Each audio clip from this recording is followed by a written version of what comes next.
So నిన్న రాహుల్ గాంధీ గారు మాట్లాడారు. ఇన్ఫ్యాక్ట్ రాహుల్ గాంధీ గారి కంటే ముందు మీరు ఈవీఎంలకు సంబంధించిన వ్యవహార శైలి పైన ఈ ఫామ్ 6 ఫామ్ 20 ఈ ఈవీఎంలో బ్యాటరీలు తగ్గటము ఈ ఛార్జింగ్ ఇష్యూ మీద మీరు కూడా చాలాసార్లు మాట్లాడుతూ వచ్చారు. సో నిన్న రాహుల్ గాంధీ చూపించినటువంటి ఆ ఇంపాక్ట్ కావచ్చు, ఆ అణుబాంబుకు సంబంధించిన ఆ తీరు కావచ్చు, నిజంగా అది అణుబాంబా లేదంటే జస్ట్ ఏదో రాజకీయంగా మేము ఓడిపోయాం కాబట్టి ఈసీ మీద బురద చల్లడానికి పెట్టేటువంటి ప్రెస్ మీటా? రాహుల్ గాంధీ గారు నిన్న మాట్లాడింది ఈవీఎంతో సంబంధం లేని విషయం.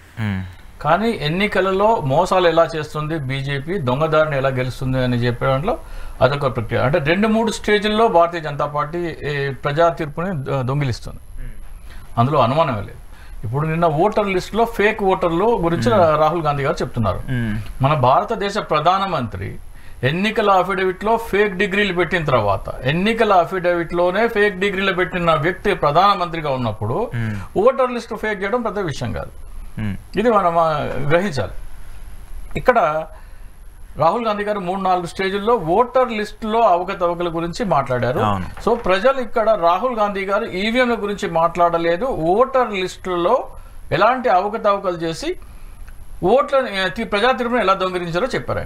ఆయన కర్ణాటకలోని ఒక నియోజకవర్గంలో ఆయన తీసుకుని బెంగళూరు సెంట్రల్ దాంట్లో ఒక నియోజకవర్గంలో అకస్మాత్తుగా 1,00,000 ఓట్లు అదనంగా యాడ్ అయ్యాయి. ఆ 1,250 ఓట్లు యాడ్ అయ్యాయని అవి వివిధ దశల్లో యాడ్ చేశారు. ఏంటి, ఒకటి ఒకే వ్యక్తి పలు ఓట్లు, ఆ ఓటు ఫోటోతో సహా అతను డిస్ప్లే చేశారు. అలాంటి బోర్డు అని ఉన్నాయి. అలాగే ఒక అడ్రస్లో ఒక సింగిల్ రూమ్ ఉన్న, ఒకే రూమ్ ఉన్న ఇంట్లో 80 ఓట్లు 90 ఓట్లు.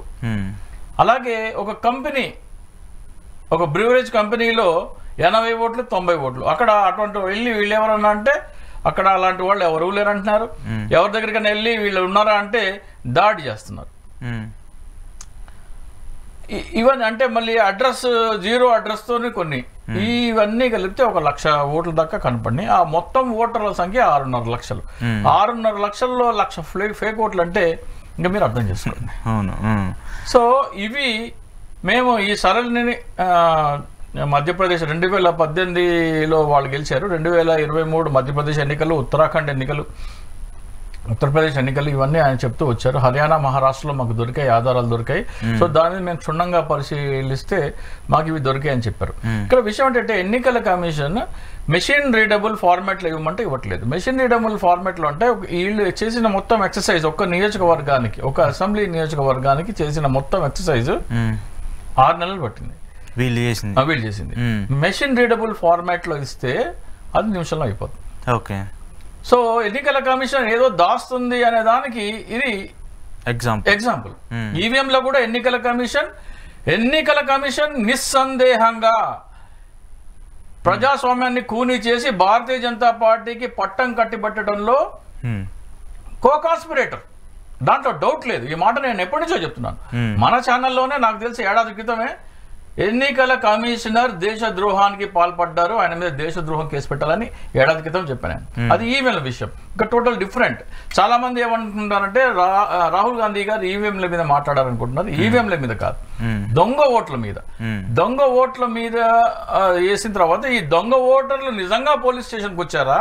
పోలింగ్ స్టేషన్కి రాకపోతే మరి అది ఎలా నిరూపించారంటే వెబ్ కాస్టింగ్ ఇవ్వమంటున్నారు. ఎన్నిక ప్రతి దీంట్లో వీళ్ళు ఓటర్లు పోలింగ్ స్టేషన్కి వచ్చారా లేదా మేము రూఢీ చేసుకోవాలంటే ఆ వెబ్ కాస్టింగ్ ఇవ్వట్లేదు ఎన్నికల కమిషన్. అది కూడా ఇవ్వట్లేదు.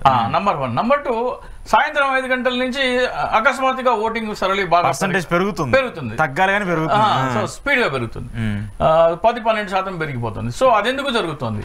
సో ఈ దొంగ ఓటర్లన్నీ మీరు ఓటర్ పోలింగ్ స్టేషన్కి వచ్చి చేసాడా లేకపోతే మీరు మిషన్లో గుద్దుకున్నారా అనేది తెలియాలంటే ఆ వెబ్ కాస్టింగ్ కావాలి. ఇవి రాహుల్ గాంధీ గారు నిన్న మాట్లాడిన విషయం. ఇది ఆటం బాంబ్ అంటున్నారు.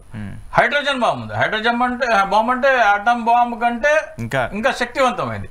అదేంటంటే ఎన్నికలలో వచ్చిన వీవీప్యాట్లు ప్రకటించిన ఫలితాలకి మ్యాచ్ అవ్వాలి.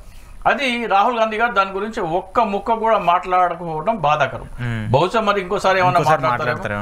ఇక్కడ వాళ్ళ అభ్యర్థులు, కాంగ్రెస్ అభ్యర్థులు హర్యానాలో, మహారాష్ట్రలో సుప్రీంకోర్టుకి వెళ్ళి ఆర్డర్స్ తెచ్చుకున్నారు. ఆర్డర్స్ తెచ్చుకున్న తర్వాత కూడా అంటే సుప్రీంకోర్టులో మేము ఆదేశించిన మైక్రో కంట్రోలర్ పరీక్ష ఎందుకు చేయట్లేదు అని సుప్రీంకోర్టు నిలదీస్తే జస్టిస్ సంజీవ్ ఖన్నా గారి దగ్గర మేము ఇక పైన చేస్తామని ఒప్పుకున్న ఎన్నికల కమిషన్ 17 జూన్ 2025 ఇంకో ఎస్ఓపి జారీ చేస్తే దాంట్లో కూడా మైక్రో కంట్రోలర్ వెరిఫికేషన్ లేదు. సెల్ఫ్ డయాగ్నోస్టిక్ టెస్ట్ అని ఒకటి పెట్టాడు. మైక్రో కంట్రోలర్ ఎగ్జామ్ చేస్తేనేమో నువ్వు ఏ బటన్ నొక్కితే దేనికి వెళ్తుంది ఆ ప్రోగ్రామింగ్ మొత్తం బయటపడిపోద్ది. అది చేయట్లేదు. అది సుప్రీంకోర్టు చెప్పినా చేయట్లేదు. సుప్రీంకోర్టు ఎప్పుడు చెప్పింది? 26 ఏప్రిల్ 2024 చెప్తే దానికి ఎస్ఓపి 1/6/2024 ఇస్తే దాన్ని అనుగుణంగా ఎస్ఓపి లేదు అని మేము ఛాలెంజ్ చేసాం. హర్యానా అభ్యర్థులు మహారాష్ట్ర అభ్యర్థులతో మేము ఛాలెంజ్ చేస్తే తప్పు ఒప్పుకుంది. లేదు నిజమే ఇది మిస్ అయింది ఇక పైన పెడతామని చెప్పి ఆ చీఫ్ జస్టిస్ గారు రిటైర్ అయ్యే వరకు వేచి ఉంచి జస్టిస్ సంజీవ్ ఖన్నా గారు ఆయన రిటైర్ అయిపోయిన తర్వాత కొత్త ఎస్ఓపి ఇచ్చి అందులో మైక్రో కంట్రోలర్ పరీక్ష మళ్ళీ లేపేసింది. ఓకే